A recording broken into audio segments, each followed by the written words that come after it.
Tervist, head inimesed!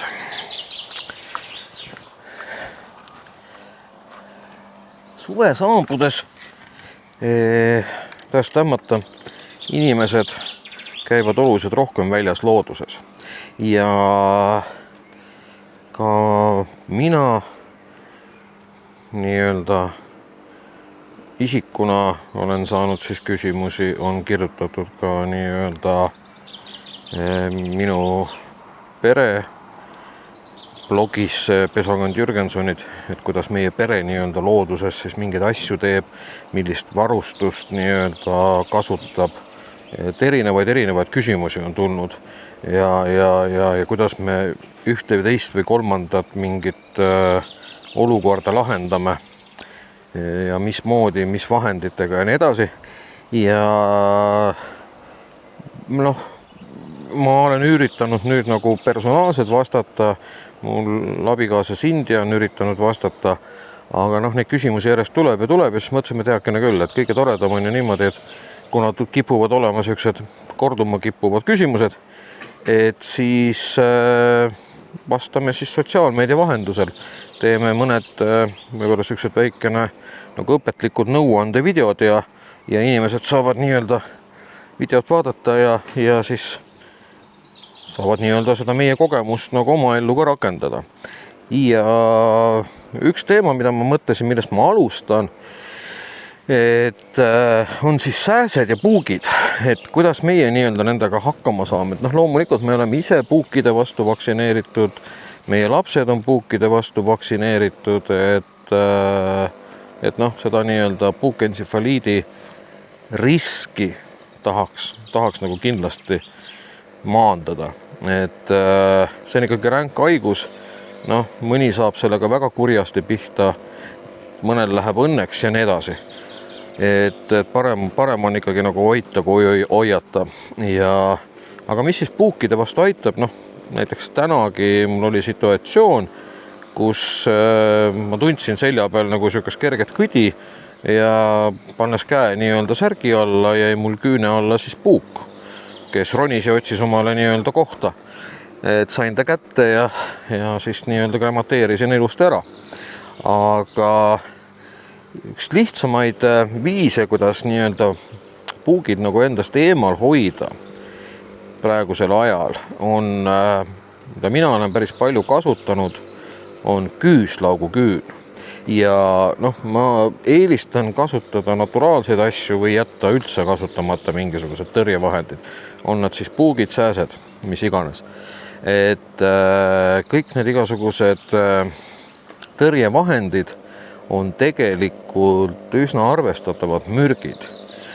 Kui sa mõne korra oma elu jooksul ennast mingi mürgiga üle pritsib, pihustad ja nii edasi, ilmselt ei olegi midagi hullu. Aga ütleme niimoodi, et mina isiklikult subjektiivselt julgen kalduda arvama, et kui inimene aastakümneid enda peale ikkagi mingit laadi neid mürkaineid, mis peaksid hoidma sääsed ja puugid eemale, nii-öelda pritsib lahtiste kohtade peale. Meie nahk ju tegelikult selles mõttes on niimoodi üles ehitatud, et need asjad ikkagi imenduvad läbi naha lõpuks meie organismi ja aastaid neid mürke kasutades see võib tegelikult pikemas perspektiivis nii-öelda teie tervisele mitte just kõige positiivsemat mõju avaldada. Et kas ta nüüd nii otseselt kohe nagu hauda ajab, seda ma ei ütleks, aga ta võib teie organismi niimoodi nõrgestada, et teie keha lihtsalt muutub, kes teab, millise haiguse suhtes nagu kergemini vastuvõtlikumaks ja mis iganes nii-öelda lõpuks teiega kunagi keskeas võib-olla juhtub. Ütleme, et see on ikkagi natuke spekulatsioon, aga see tõenäosus on olemas ja tegelikult on ka uuritud natuke nende nii-öelda sääsetõrjevahendite ja nende mõju nagu inimese kehale ja ütleme, et ilma nüüd vandenõuteooriatesse langemata, siis nende pikaajaline intensiivne tarvitamine, ütleme ikkagi teadlased on seisukohal, et see ei ole kõige parem idee. Aga mida mina siis teen? Siis küüslaugu küün on üks siuke asi, et võtangi küüslaugu, eemaldan sealt ühe küüne, lõikangi tal nii-öelda otsa maha tõmbiks ja lihtne asi. Ja hõõrungi oma lahtiseid kohti. Et noh, kas ma siis rõvedalt ei haise? Noh, tegelikult ausalt öeldes puugi tagajärjed võivad ka rõvedad olla ja noh, sääse söömine on ebamugav ja nii edasi. Aga tegelikult ongi ju huvitav asi, et võtke nüüd küüslauk, nuusutage seda. See on üks lõhn, aga kui te võtate küüslaugu, sööte ära või keegi teine sööb ära ja siis röhatab, siis see, mis sealt suust välja tuleb, see on hoopis teistsugune hais. See on nagu oluliselt rõvedam. Et minu jaoks on täiesti nii-öelda aktsepteeritav selle eheda naturaalse küüslaugu lõhn. Et nagu midagi hullu ei ole, et ta ei ole kindlasti võrreldav mõnede lillede aroomiga, aga midagi minu arust hullu ka ei ole. Nüüd ütleme, kui nüüd seda küüslaugu küünt siis nagu lahtiste kohtade peal hõõruda, siis jah, sääsed väga ei taha. Nende jaoks on see nii-öelda eemale tõukav. Samuti ei meeldi see puukidele, et tihti ma võtangi küüslaugu küüne ja siis nii-öelda labajalgadest kuni siis põlvedeni hõõrun sääreka kokku. Jah, miinus selle kõige juures on siis see, et noh, tema toime ei ole just eriti pikka kestev, et inimene ka higistab ja noh, see higistamine nii-öelda lahjendab seda küüslauku, põhimõtteliselt uhab nii-öelda teie naha pealt ka lõpuks välja ja noh, ta nii-öelda nagu kaob ära see toime. Aga noh, kui teil on küüslauk nagu käe pärast, siis ma arvan, et niimoodi, noh, ma arvan, et isegi iga poole tunni tagant ei pea oma nii-öelda lahtised kohti üle hõõruma. Et vast kuskil sükene maksimum tund aega, aga pigem sükene 40-45 minutit. Ja noh, eks sõltub ka ju, kui palju te higistate ja mida teete ja selliselt siis noh, te suudate ikkagi mingi osa sääski endast eemal hoida ja ütleme, et ei taha need puugid ka nii kergelt enam teid. Et see on üks sükene ära nagu kontrollitud vahend, mis on siiamaani minu puhul ja mõned inimesed, keda ma olen seda soovitanud, ka nemad on kinnitanud, et see on nagu täiesti toiminud. Mida siis veel annaks teha? Et ise valmistada sääsetõrjevahendid, mida ma olen palju valmistanud kunagi, on siis olnud, et olengi võtnud tavalise sükse nii-öelda oliivõli, mis käib salati sisse. Sinna olen, ärge nüüd küsige, kui palju. See on kuidagi mingi, ma ei oska öelda, harjumuspärasuse sisetunde mingi järgi pannud siis lavendliõli. Lavendliõli on ka sükse, noh, nii-öelda intensiivse lõhnaga. Sinna sisse olen siis pannud sükest vürtsi nagu nelk. No jälle, kui palju oleneb, kui suur see pudelikene topsikene on, mille sisse ma seda teen. No, mõned ikka panen. Siis olen pigistanud sinna ka küüslaugu mahla ja seganud selle asja kokku selliselt. Ja võt hoiangi seda pisikest mingit totsikut nii-öelda käe pärast ja istun õhtul väljas. Mul on siin mingid lahtised pinnad. Võtangi näpp sisse, hõõrun mööda näiteks neid lahtise pindasid näo peale, käte peale ja hoiab ka jälle mõnda aega tegelikult sääse teemal. Sellise õli nii-öelda toime võrreldes nüüd lihtsalt küüslauguga on küll kauema kestvusega, et siin ma julgeks ikkagi väita seda, et sükene, noh jälle natukene oleneb. Aga ma pakun välja küll jah, et kuskil sükene ehk 1,5 tundi on suure tõenäosusega täitsa hooletu. Nii et pole nagu hullu. Aga mida siis veel teha saab? Noh, üks lihtne asi, mida sääsed ei salli, on suits. Et praegu on juba aastaid olnud moes nii-öelda musta pässiku korjamine kaskede küljest. Noh, väga kasulik sükene tugev väeline jook, mis nii-öelda tugevdab inimese organismi ja nii edasi.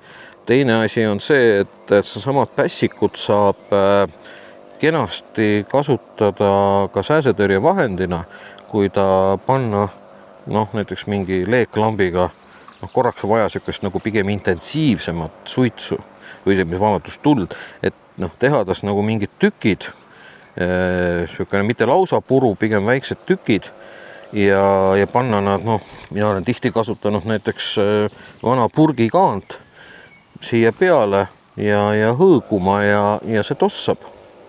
et see nii-öelda suits samalt moodi tegelikult hoiab sääse teemal. Selle nüüd üks miinus on muidugi see, et kui nagu praegu on see seis, et siin tuulepuhangud käivad ja kord nad on ühest ja kord teisest suunast ja kolmandast, et siis muidugi suits ka vastavalt sellele liigub ja noh, ütleme, et sääsed võivad nii-öelda sellest suitsukaitsest läbi murda. Kui nüüd pässikut ei ole, siis vana, ma ütleks eriti klassikaline teema on siis kasutada kohvipaksu. Et kui teil on kodus nii-öelda filtrikohvimasin, ärge visake mõnda aega seda paksu ära, vaid kuivatage see vana paks nii-öelda ära ja sellest saategi teha sääsetõrjevahendi, mismoodi. Võtate, panete jälle kuivatatud puru selle sama purgikaane peale ja panete hõõguma. Mina olen kasutanud ka kõige tavalisemat nagu sihukest kohvipuru. Mul seda nii-öelda kohvimasinat ei ole. Ma juba siin ennem jahvatasin endale veidikene ette ära, aga ka nagu täna veel õhtul plaanis üks kohvi teha. Võtangi nüüd selle kohvipuru, panen siia vana purgikaane peale. Ja nüüd siis hakkan teda nii-öelda meelitama põlema. Ega ta nüüd mingi väga põleja asi ei ole, aga ta on võimalik saada hõõguma. Ja siis ta mul siin kõrval suitseb. Ja ma mõtlen ausalt, et see on meeldiv suits. Vägagi meeldib. No näete.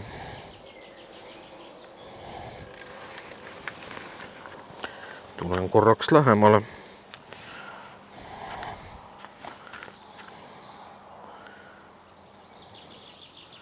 Selline siis lihtne sääsetõrjevahend ja kaua ta mul nüüd siin tossab? Väga lihtne vastus. Nii kaua, kuni enam ei tossa, täpselt selle hetkeni. Ja see sõltubki sellest, kui suure koguse kohvipuru te nüüd siia tossama panete ja tegelikult natuke sõltub ka sellest, kui peenikene on see kohvipuru. Mõned, ma tean, need presskannu kohvipurud, need on nagu sellised suuremad purutükid. Et nendega on too asi, et sinna pääseb rohkem õhku vahele tänu sellele ja siis ta nii-öelda nagu põleb kiiremini ära. Kui on selline vähe peenemaks jahvatatud kohv, see ei ole veel kõige selline pulbrim, siis see tegelikult tossab kauem. Et siia nii palju seda õhku sisse ei pääse ja aga samas jälle piisavalt nii-öelda õhu liikumine paitab teda pealt, et ta ikkagi tossab. Siis ma olen kasutanud ka käbisid, männikäbisid just, et päevasel ajal juba varun õhtuks mingi kotitäie männikäbisid ja ütleme nagu, kui ma siin praegu istun, et siis männikäbidest ma teeksin enda ümber ühe sõõri, et mingid kuhjad, sihukene, ütleme nii, et 2 peopesa peale mahub ära, ei pea suur kuhi olema. Siuksed kuhilad panen 2-3 tükki siia enda ette, 2 tükki teisele poole, 2-3 tükki selja taha ja panen need nii-öelda hõõguma. Samamoodi tekib see suits.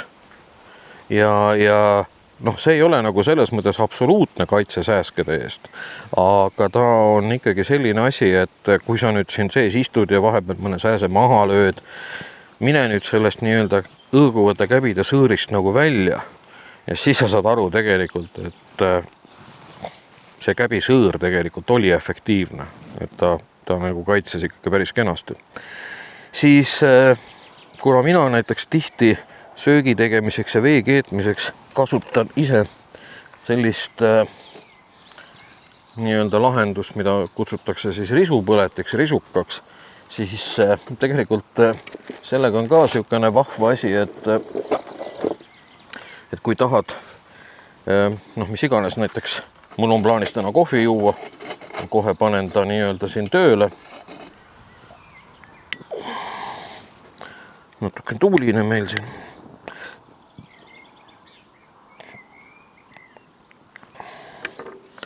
kohe panen selle risuka käima. Igasugune põlemine teadupoolest selle nii-öelda kõrvaprodukt on ju suits. Aga noh, kui ma tahan keeta midagi küpsetada ja edasi siin peal, siis loomulikult tuleks võimalikult kuiva materjali kasutada, et just oleks vähem nii-öelda tossu. Aga kui ma nüüd näiteks olen oma kohvivee siin ära keetnud, mille ma siia kohe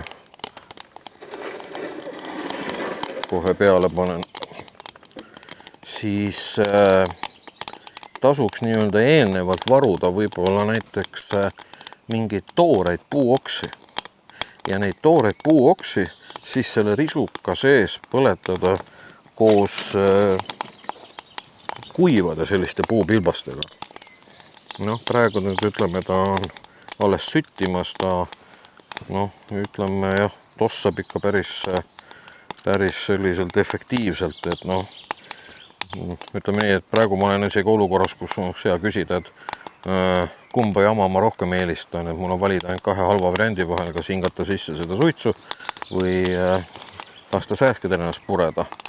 Et vahel elus on nii, et sul on ainult kaks valikut ja need mõlemad on halvad ja sul tuleb valida see nii-öelda, mida sa paremini, lihtsamini talud.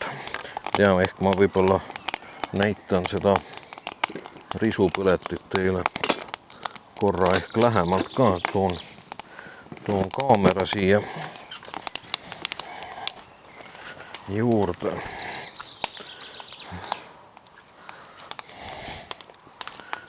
No vot, selline asi.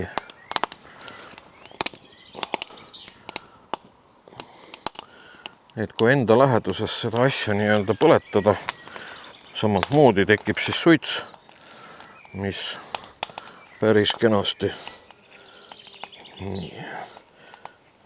kenasti tegelikult hoiab tüütud sääsed eemale. Ja noh, jätkuvalt see kohvi mul siin ka mõnusalt annab sükest aroomi. Et need on nagu sellised lihtsad vahendid ja kõigile meile nagu põhimõtteliselt kätte saadav. Et noh, selle risupõletajaga seda ei pea nagu ostma. Loomulikult võite osta, ta ei ole mingisugune megakallis asi. Pange Google otsingusse risupõleti ja te leiate kohe, kus kohast teda saab osta. Ta ei ole väga kallis. Aga idee poolest saab seda asja näiteks teha ka mingisugusest kõrgemast metallist, näiteks koeratoidu konservpurgist.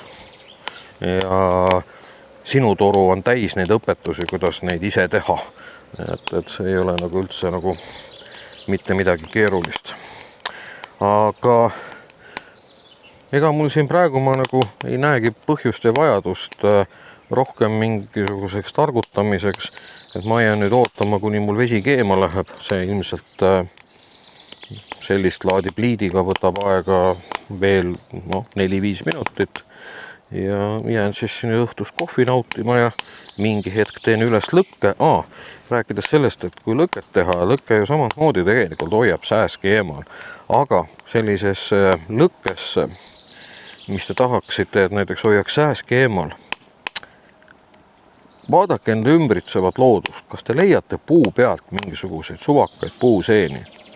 Püüdke need seened kuidagi, kas mõne tugevama, toekama noa abil eemaldada, kirvega kuidagi maha lüüa see puu küljest. Pilduge neid seeni lõkkesse. Samalt moodi näiteks, millest on päris hästi abi, on kui olete kuskil segametsas näiteks viibimas, et tihti kui kased surevad ära, siis kask püsti jala peal väga harva kuivab ära. Ta pigem läheb mädanema ja siis mingi hetk kukub. Kui teil on nüüd kuivade puudega lõkke üles tehtud, kui te leiate sellise nii-öelda pehkinud kase, siis võtke sealt mingi jupp ja visake siis nii-öelda lõkkesse, see annab rohkem tossu ja natukene siis hoiab ka sääski eemal. Selline lihtne tehnika. Aga ikkagi jah, et ainult nende pehkinud kaskedega tuld ei tee. Väga hästi annab muidugi suitsu ka see, et kui tõesti, ma ei tea, võtad vikati ja niidad kuskil rohtu, pillud seda lõkkesse või kuskilt murrab puuoksi, aga noh, tegelikult ei ole mõtet nagu puude kallal vägivallatseda ka, et see ei ole ka minu arust nagu eetiline.